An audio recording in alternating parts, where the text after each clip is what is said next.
Hey Oz, what Hey, movie you Curtis. watch? Wait, what movie you watching this week? This week, to kick off Insulting Titles Month, we have a movie marriage of Men at Work Uh meets Iron Man okay, with a dash of Animal House of course. and just a little bit of Dirty Grandpa. This week, we're watching The Stupids.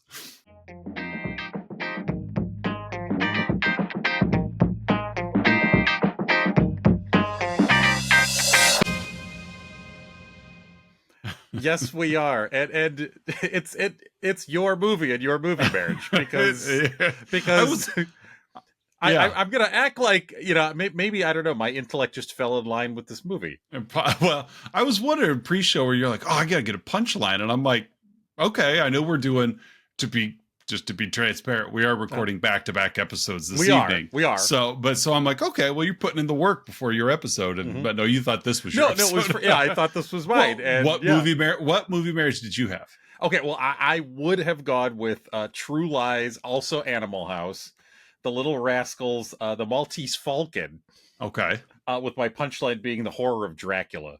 That would work too. Yeah. Mm-hmm. I had Lord of the Rings: The Two Towers originally. Yes. But I needed some sort of grandpa reference in my movie marriage. So no, you nailed it. You nailed it. Well done, sir. Well done. Welcome back, listeners and viewers, to another week of Let's Talk About Flicks, the podcast where we take a monthly theme. Like I said, this month is Insulting Titles. Oh, new month. All the titles of the movies this month have just some insulting, negative word in them. So we are kicking off with The Stupids. I'm one of your hosts, Oz. I am the stupid Curtis. And before we get going, we definitely want to give a shout out to people that are not stupid. No. Our Patreon subscribers, Don S, Aaron A, Mandy K, Melissa L, Colin K, and Lyle M. Thank you guys one and all for your patronage. Yes, thank you all. The brightest bulbs we know. Yes, this also kicks off episode 201. So we have crossed that threshold, and we're breaking into a new horizon. Yes, we've begun our 200 era. That's right. Yeah, we're just getting our sea legs. But yeah, this is a movie that quite possibly has never been covered on a podcast before. I don't think ever. We are literally the first reviewers to ever cover this movie. Not just on a podcast. Ever. We might possibly be true. So. Mm-hmm. The Stupids, a movie that we will get to it. It's way more charming than it should be. It is very charming. Does that mean it's good? No. Oh, absolutely but not. it is charming. Yeah, but it is. Everybody is giving their A+ effort in this film, and it shines. And we had mentioned last week that this is a John Landis joint.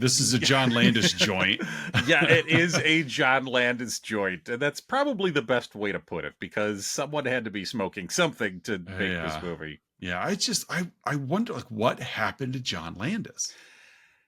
He got to the 90s and yeah, I know people age and you kind of lose your edge. Like, I get that, but like Beverly Hills Cop 3 and then this. Oof. Yeah. Was there anything between Coming to America and Beverly Hills Cop 3? Let's consult with the old Internet Movie Database. I'm on it. John Landis. Let's see what we got for filmography here. Coming to America in 88, Oscar in 91, Innocent Blood in 92. Innocent Blood was actually a pretty solid film. That was fun, Innocent Blood. And then Beverly Hills Cop 3, The Stupids, Blues Brothers 2000. I forgot about that one. And then, so really it was Innocent Blood, and then I'm done. Yeah. Did 17 episodes of Dream On. I did know that. I didn't know the number, but I watched Dream On way, way too young. Like in its original run. Way too young. And so, did an episode of Franklin and Bash. Like I would have understood. I would have understood if after like Twilight Zone, the movie, he started going south because of the murder, the death on set. Like I would have, what I would have understood. But even after that one, he's knocking out like Spies Like Us, Three Amigos, Amazon Women Coming to America. So it's like he still had some fuel in the tank. Yeah. but he's running on fumes there after Innocent Blood. Innocent Blood is fun. I'm not going to say it's good, but it's a fun little vampire movie. I have not seen Innocent Blood. It's got Robert Loggia.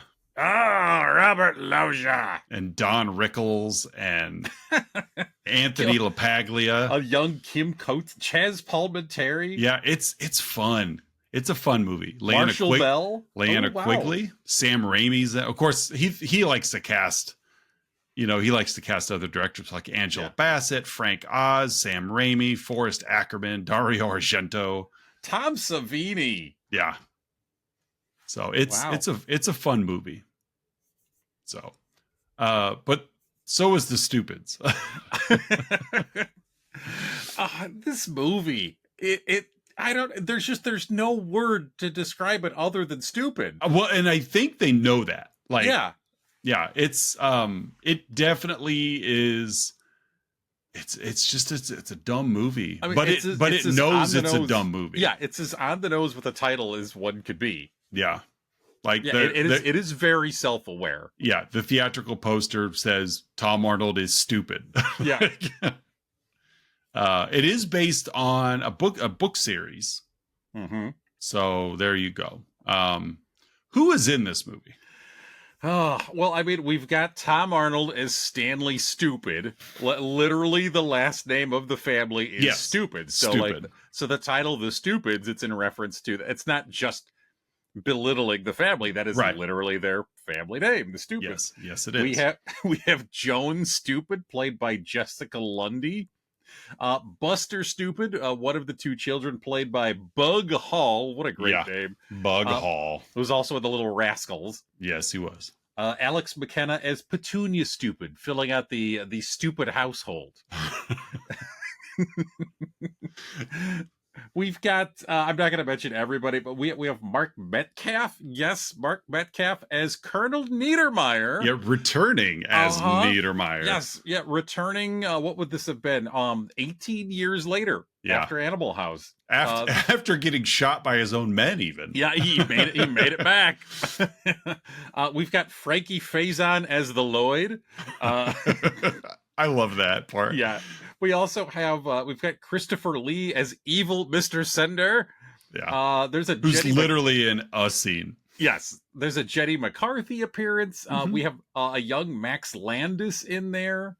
And then there's other celebrity cameos. There's Norman Jewison is in there. David Cronenberg has an appearance. So yeah. Mick Garris. He's done a lot of horror stuff. Yeah, that name rings a bell too. But yeah, it's this movie is stupid. It is. It's incredibly stupid. And what makes this movie work and that's a very loose sense of the word. Work enough. Is that we as the audience are the only ones that know these people are stupid. Yeah. Like, I mean, and that's what makes it work. They are fully functional. Somehow. Yeah, somehow. Somehow they are fully functional adults. Yeah. And so let's kick off the plot of this movie. Not? Let's get into the plot of The Stupids. Right. This movie really starts, and you don't really have time to take a breath in this film much either. No, it does. It just goes. It motors. I think that's Landis saying, there's nothing to think about, so why would we stop? Exactly. You don't need character development in a movie called The Stupids. Right. Stanley and Joan are equally stupid, and Stanley is very concerned because every week somebody steals their garbage. They set their garbage cans out by the road, and when they get up the next morning to go get them, their trash is gone. Yeah. And he's tired of it. There's somebody stealing the garbage. It's a conspiracy. Where does it go? Somebody's taking it. And she and the kids are fully like, you're absolutely right, honey. Yeah. Like, we've got to get to the bottom of this. Yeah. There's no like, let's humor him because dad's an idiot. They are equally idiotic in this film. So he has this theory that somebody is stealing the garbage. So he stakes it out. He does. He stands behind the bushes. Yep. And as we see a garbage truck come and, of course, take the garbage. Mm-hmm. So now that he's on to them, he chases them down in a scene that, again, the movie, I enjoy this kind of just stupid humor. Yeah. I just do. Like, there is no smarts to it at all. It doesn't work for everybody because it's just, sometimes it's just so stupid that he goes into the garage. This is the most literally titled movie ever. He goes in the garage because he wants to chase down the garbage truck. I love this. And I do too. And he sees a bike and he's like, it's 2 wheels. And then he's like, no, there's the car with 4 wheels. 4 wheels. Then he sees a pair of rollerblades. 8 wheels. 8 wheels. So that's what he puts on. Yeah, and it makes sense if you think about it. The logic is sound in his mind. And so throws on some rollerblades and off he goes to chase down the garbage truck. I was talking to the quarterback of our football team the other day. It's like, you ever try throwing with two hands? Exactly. Twice the power. Right. That's right. It's the same kind of logic that people trick kids with, where they're like, hey, I'll give you these 2 dimes for your quarter because 2 coins are more than 1 coin. Mm-hmm. And it's like, I'll take that deal. But you're right. Like, throw it with 2 hands, idiot. Throw it with 2 hands. Right. It's you got double arm power. Yeah, right? What's like this 1-hand throw? Right. So you guys will be state champions. We will. Champion of something. So Stanley is off to find the garbage truck. Doesn't tell his family he's going. Off he goes. Meanwhile, Joan, who is aware of the conspiracy, but again, doesn't know that Stanley is actually gone. Yeah. She's convinced that they took him. He must have figured it out and they caught him. And so they took him. So she takes off, she's going to go to the police and, to go get their help. But of course the amount of stupid jokes in this film are like really difficult to keep up with because it's like all the time. Like Buster gets back from walking his fish. Yeah. I would honestly say that Petunia might be the smartest one of the family. I think so. Yeah.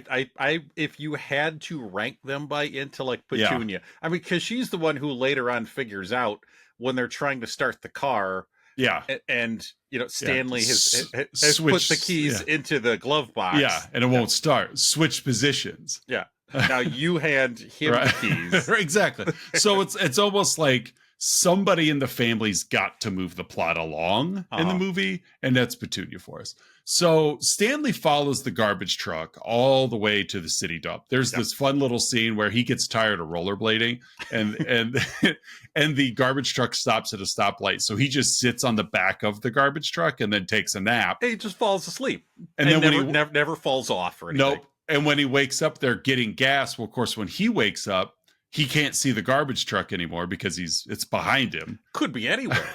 It's like, I lost it.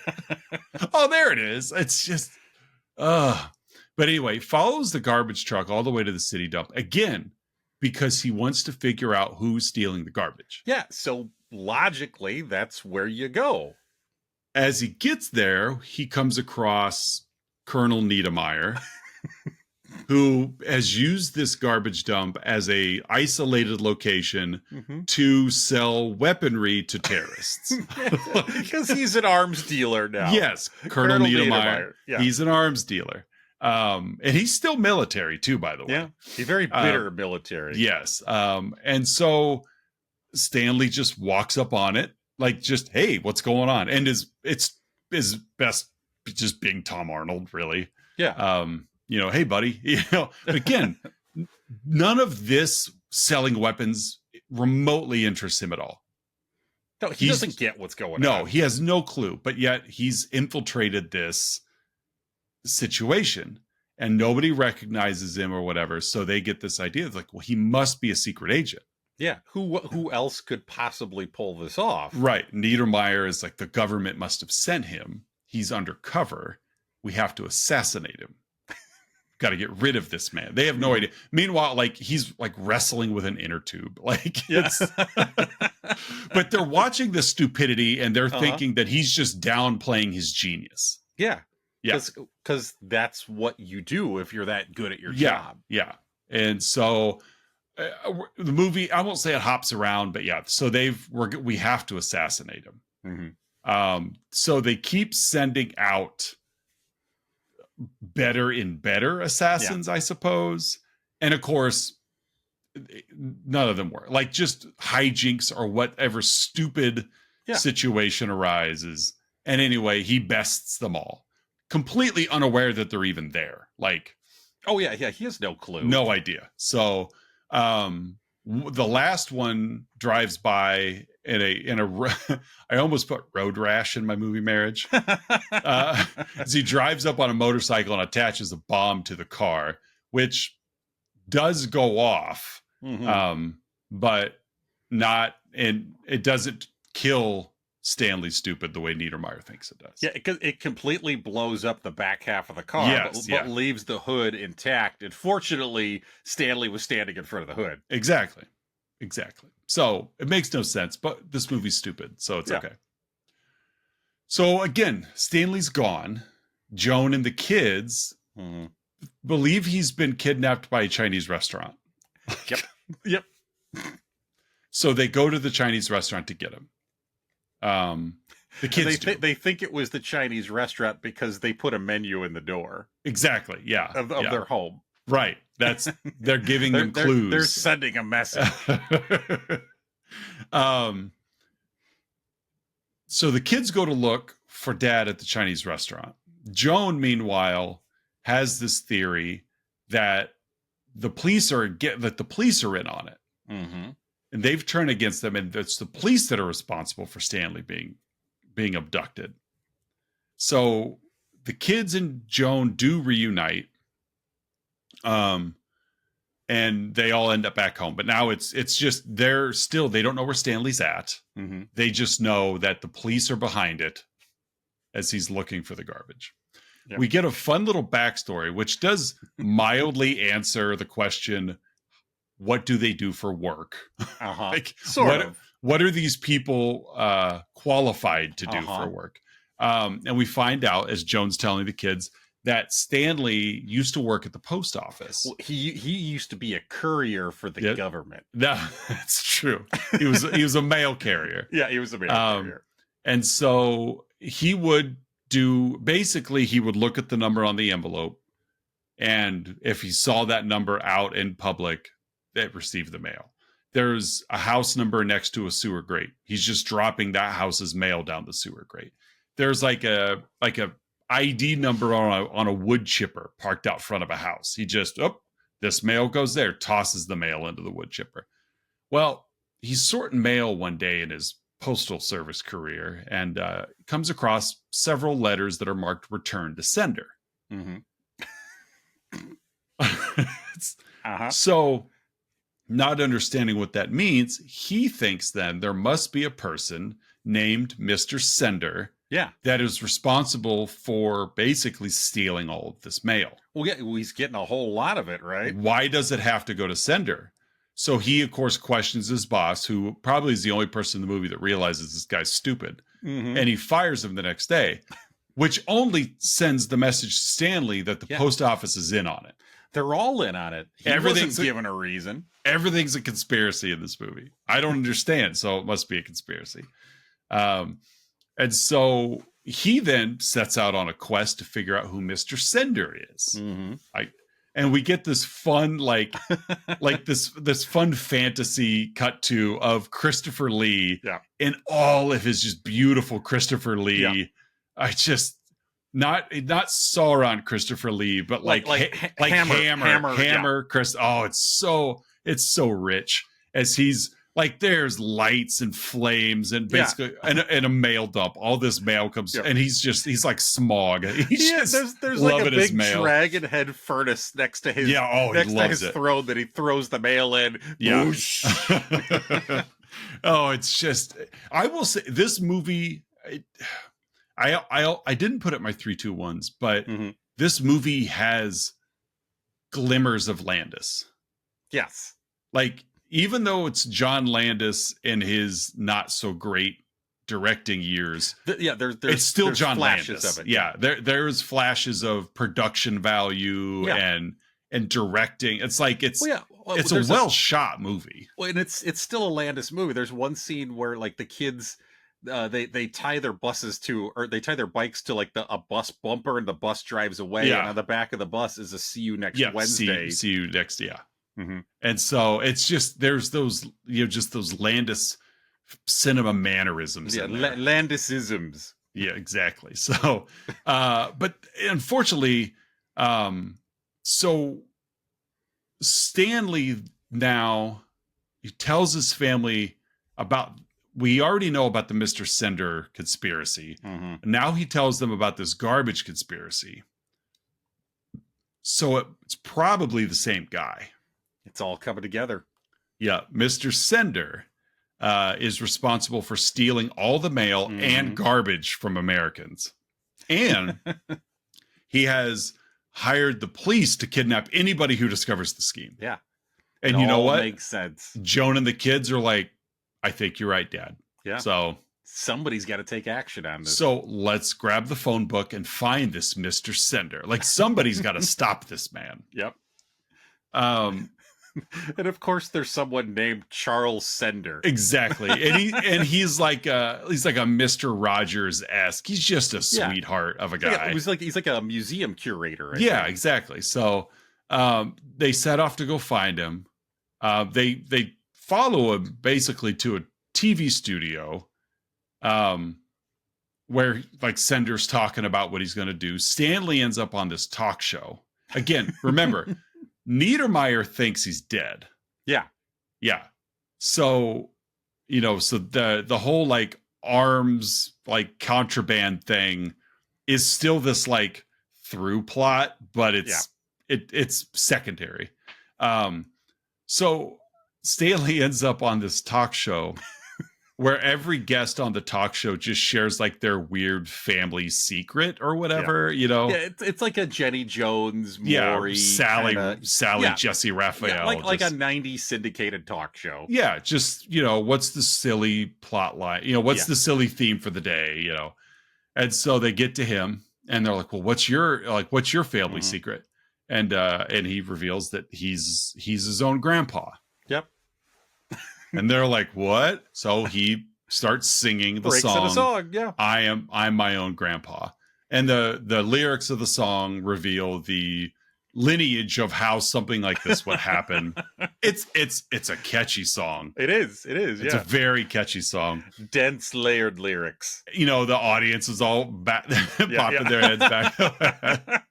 And it's a real song, I guess. Like historically, it's an actual song. Of course, Niedermeyer sees him on TV. How's he still alive? We blew him up. And so the stupids are after Mr. Sender to get to the bottom of this. Niedermeyer, realizing that he's still alive, he goes and has him kidnapped and brought back to the army base, as you would. Yeah. So Stanley is held hostage at the army base. And he overhears where they're going to have this. Because, again, the big thing is, now that we have him, we can continue with our arms deal. Because we know he's not going to interrupt it. Yeah, this rogue agent can't bust this up now. So he overhears, as Niedermeyer's basically monologuing. Like, he overhears the address of the warehouse. It's like Warehouse 21 or something like that. Sounds like a 90s like mall store. Exactly. Warehouse 21. I'm gonna go check out Warehouse 21. I think it's next to Champs. It's across from Dress Barn. It's a Suncoast down there too. Exactly. Stop and get it, Orange Julius. This movie. So like Niedermeyer even like he leaves like 2 officers to like basically you keep an eye on him. They've got him tied up with big thick rope as they go to do their arms deal. Of course Stanley escapes as you do. I've skipped over so much, but No, you haven't. contrary, you've said too much. you haven't skipped anything. I know, but I really like the Frankie Faison part. And so to explain Stanley's escape. Yes. When they got to the museum looking for Sender, Stanley and Petunia end up in the planetarium. Mm-hmm. Okay. I like this scene. It's just funny. It is a fun scene. So they're in the planetarium and they flip a switch and all the lights go off. Yeah.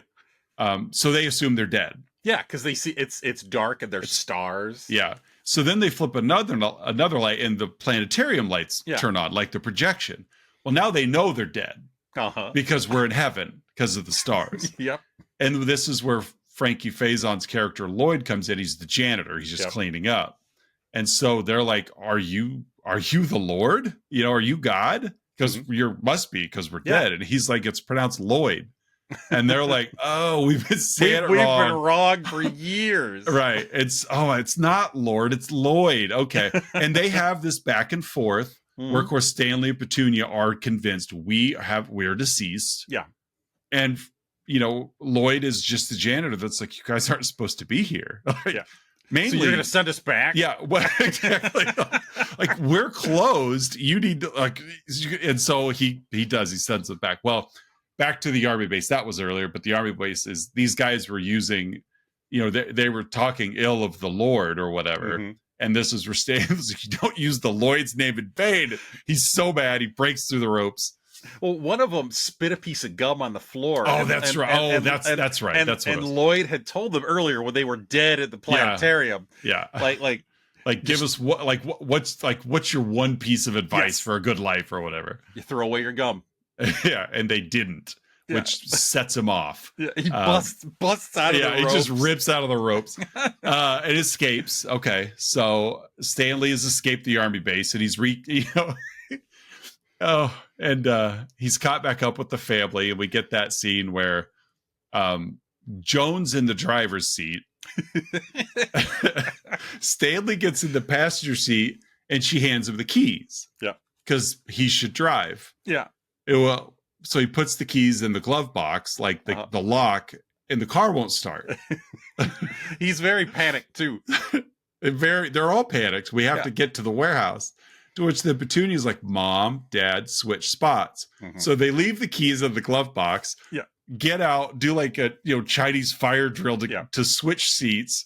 To which then Mom's turning the key in the glove box. It still won't start. And then Petunia's like, "Hand Dad the key." So she clearly is the brains of the operation. She's the brains, yes.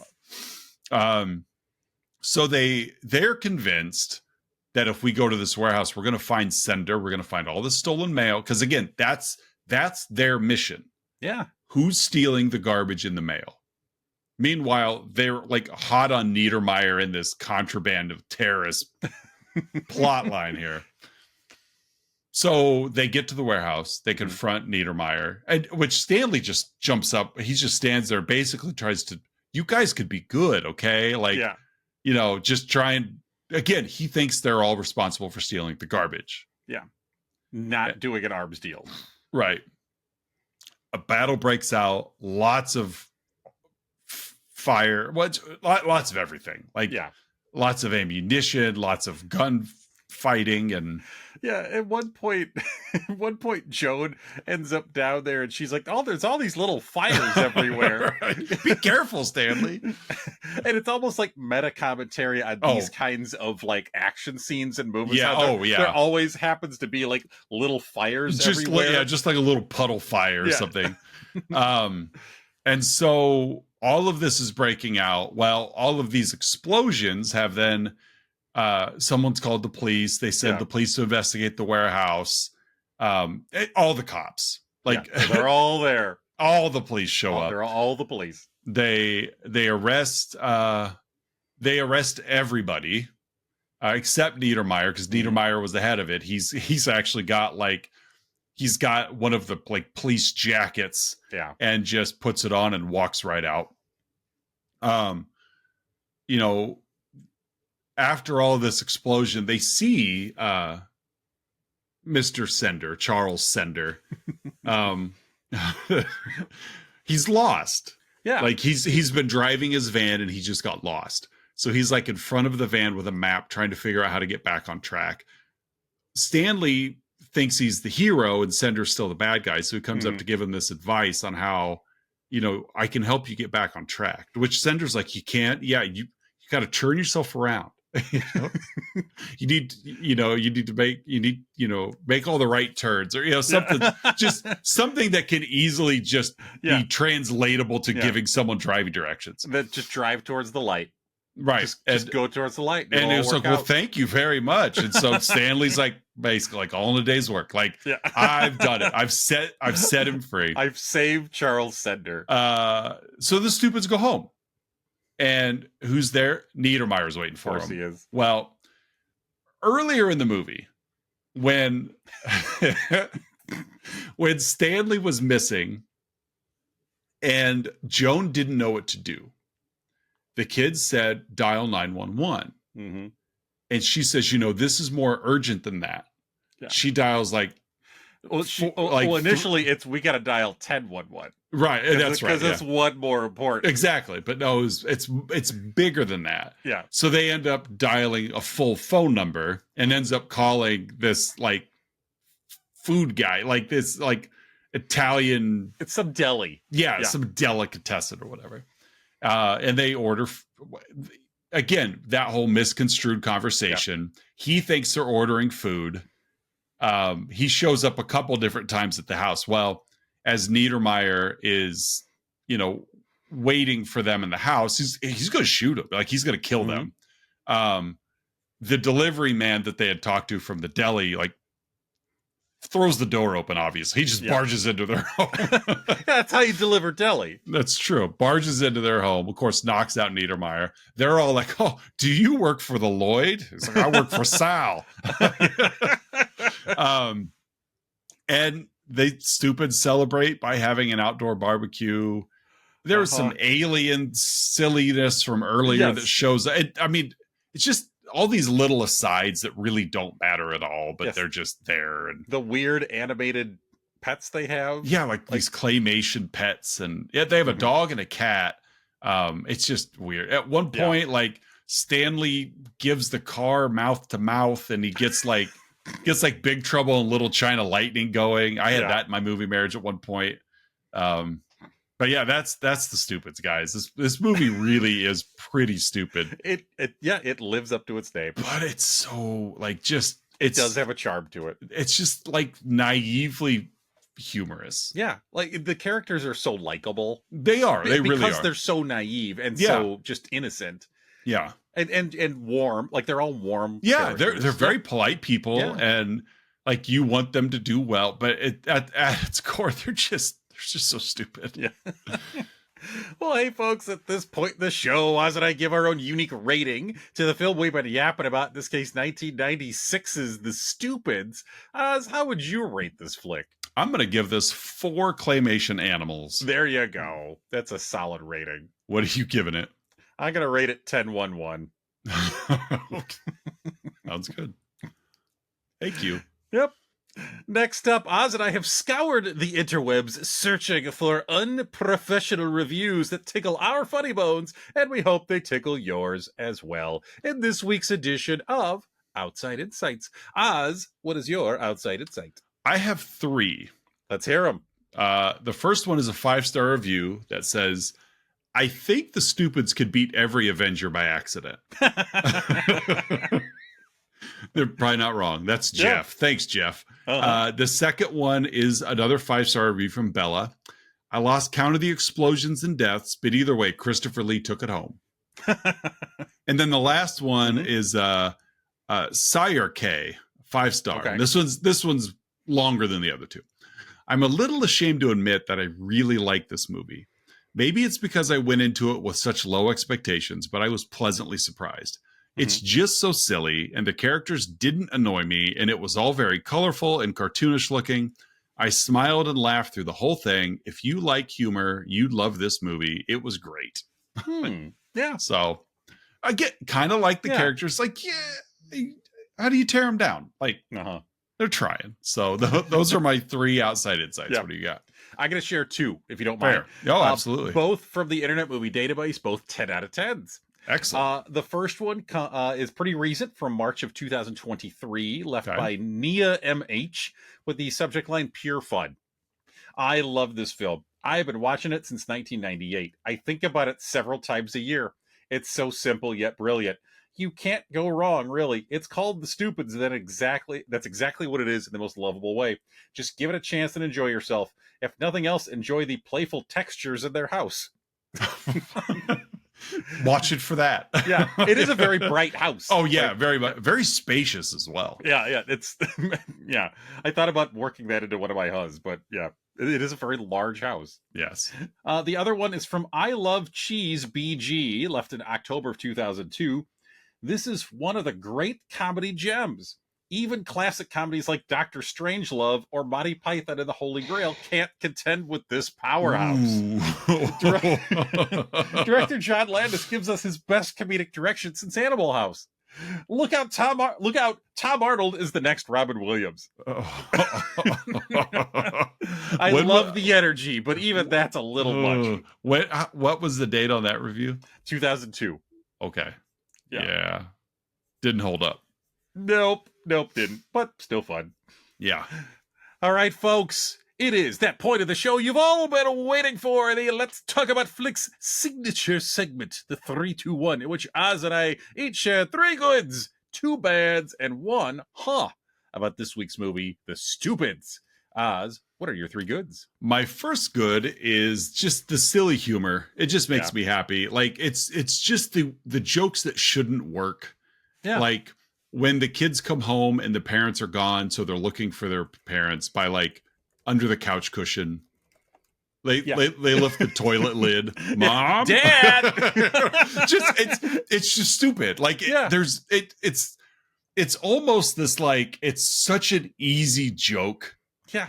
That you just laugh because you're like nothing in this movie is like belly laughter, but it's all just like it's like I don't know, it's just dumb. Like it works in the same way of dad joke works. Like dad jokes aren't really funny, but they're okay. That's actually a pretty good comp. This is just kind of a 90-minute long dad joke. In a way, yeah. Mm-hmm. Yeah. But even then it's like not even it's like dad joke tangent. Like and so that's my first good. My second one is the commitment of all 4 stupid actors. You just took one of mine. Sorry. No, it's fine. It's fine.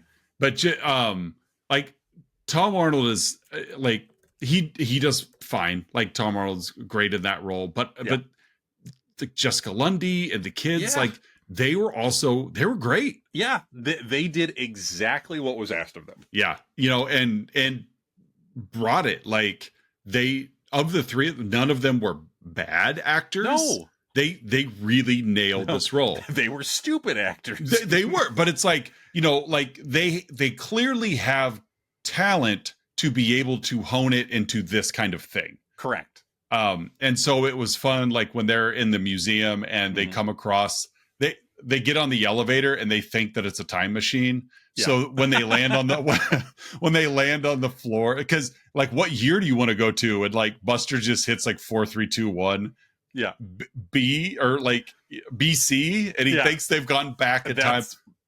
They went back almost. And so almost 6,000 years. Actually. So the first floor they land on, of course, has got like the cavemen display or whatever. Yeah. When they think that they're real, and so Buster writes his name on the wall, and he's like, "This is the," and it's just he gets these like delusions of grandeur of like, "I will be the supreme lord," and even Mom's like, "Buster, I don't like the way you're talking." It's just so stupid.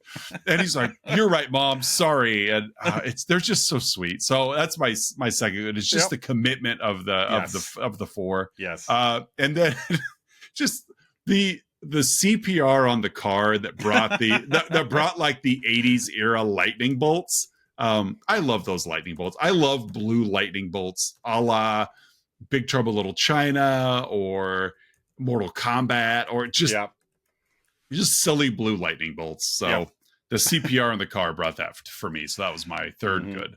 Well, this movie was made just 1 year after Christopher Lambert in Mortal Kombat. So it must have had some leftover lightning bolts. I like to think that the stupids in Mortal Kombat are set in the same universe. They probably are. So, what do you got for your three goods? Oh, for my three, let's start with first of all, Stanley's boater hat. Yep. Something about that. You could say their entire, just their apparel. And everything, but something about that hat just sells that character in the right way. Yeah. Like, you don't see a lot of people wearing hats like that. Not unless you're in like a barbershop quartet. Exactly. Yeah. Or you're trying to get people to the polls in 1932. Right. So that's my first one. Just his hat. It's Fair great. enough. I love it. My second one is just the theory, the flashback alternate scene with Christopher Lee and how everything came together exactly right. Yeah. That cameo was so great. Yeah, that whole just fantasy sequence was amazing. And then the third one was quite simply one of the assassin scenes. I think it's the first one where they there's a guy in an army jeep chasing behind him. Yeah. And somehow I don't even remember how, it doesn't matter. Stanley like lights it on fire. And there's a big fire trail that the Jeep ends up driving through, and the driver is just going hot, hot, hot, hot, hot as he's driving through on fire. Yeah. So that's my third good, is just this army soldier going hot, hot, hot, hot, hot, hot, hot, hot. Fair enough. Yep. So hey, Oz, what are your two bads? One, this movie is way too long. Like, yeah. It's like, it's 94 minutes. I watched it and I think 3 chunks. And even then it was like, okay, moving on. It's on your first time viewing where you don't know what's going on. Like that, because the movie, not to take anything away, this movie clips along. Like, there's, like we mentioned earlier, there's no downtime in this film. Yeah. But even with that said, once you've seen the movie, it just kind of drags. It's just long. Yeah, I actually, one of my possible bads was it's short but not short enough. Yeah, it's a weird feel. It leaves you with a weird feeling. So it like, this is one that it could have been like a SNL Mad TV just series of sketches. Yeah. Oh, for sure. Yeah.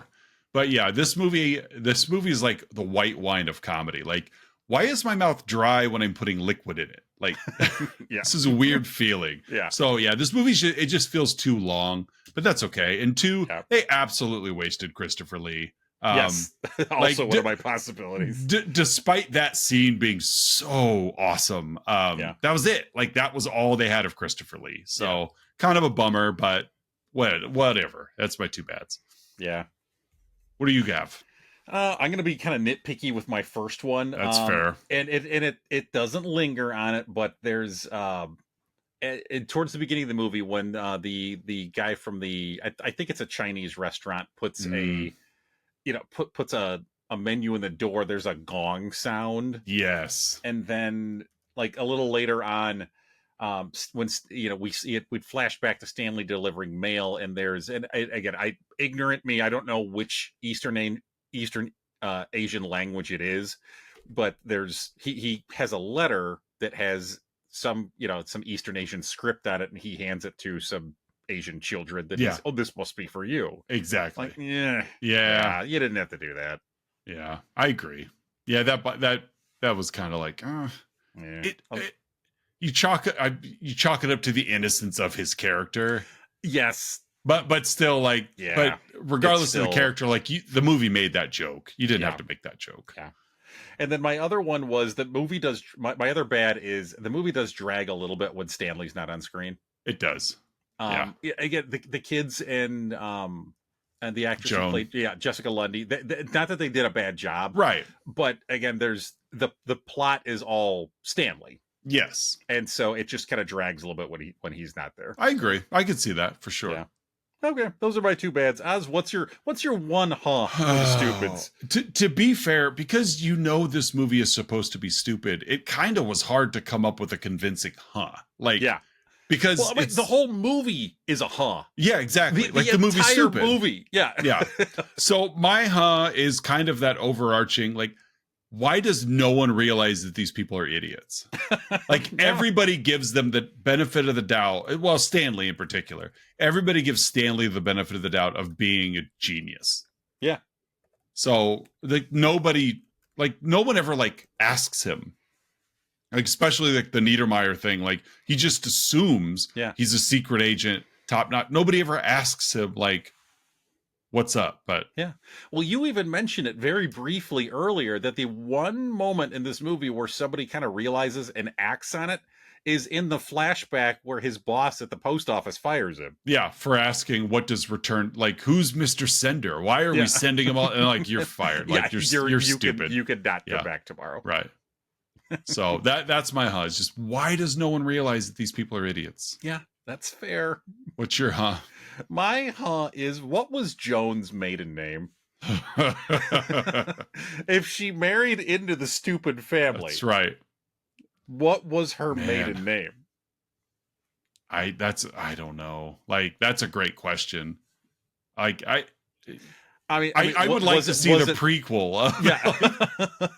Yeah. When Joan met Stanley. Yeah, Stanley meets Joe. Like, I just, that whole, because we're thrust into it, but yeah, like good for Stanley too, because Joan Stupid was fit. Like she was, like it was that boater hat. I guess so. Yeah. It's definitely got like it's got a Fred and Barney kind of feel to it of like, how'd you guys get Wilma and Betty? Yeah, that's but yeah, it's like good, but I agree. Like, that's a good question. What was your maiden name, Joan? What was her middle name? And she chose to be a stupid. She even took his name. Took his name, yeah. Yeah. And they figured out how to make children. One way or another. Yeah. So, where do they go shopping would be a good one. Yeah. I mean, because their fashion is way out there. Yeah. How do they afford that house? Yeah. Yeah. Like, what do they do for work? I don't know. So, well, that's the stupids, guys. That's the stupids. That kicks off our insulting titles month. Yes. What a fun month we have ahead of us. Just to be obviously very transparent, we got 4 comedies coming up. Yes. There were other options I thought about throwing in there. I thought this would be a fun month to kick in, like Inglourious Bastards, but but no, I like the setup we've got. So yeah. What do you have next week? Yeah, next week, the one that actually is my movie. Fair enough. Yes. We're going to go just a couple years prior to the Stupids, from 96 to 94. The Farrelly Brothers debut, Dumb and Dumber. Big debut. Big debut. I remember I saw this in the theaters. This was I probably was a did moment. too. Yeah. This was definitely big film. Yeah, the movie that Jim Carrey's star was lit, and this is the one that really put him over the moon. Very, very much so. Big. Put him on the road to Batman Forever. It's right. Yeah, he was the man on the moon shortly. Well, he was. So, well, for another week. Well, I'm all over the place here. Yeah, I lost some brain cells today. From covering the Stupids? No. What? Social media wise, Facebook and Instagram, YouTube Shorts, Patreon link, all that fun stuff. Leave a comment, like, subscribe, hit that notification bell. What is that? I don't want notified when people post a new episode. I'm not that hooked. But if you want to, hit that notification bell. But if you know what's good for you. It's Wednesdays at midnight. That's all you need to know. Shout out to Chicago Indie Critics. Oh, of course, Chicago Indie Critics. Great work coming out of those guys as we're into that starting to head into that latter part of the year. Yep. Summer blockbuster season. Yep, summer blockbuster season is on its way out, and so it's like award season kind of coming in quick. Oscar bait. So great work done by those folks over there. So make sure you stay tuned to all things Chicago Indie Critics. But for another episode of Let's Talk About Flicks, I'm Oz. I'm Curtis. And we'll be back next week with Dumb and Dumber.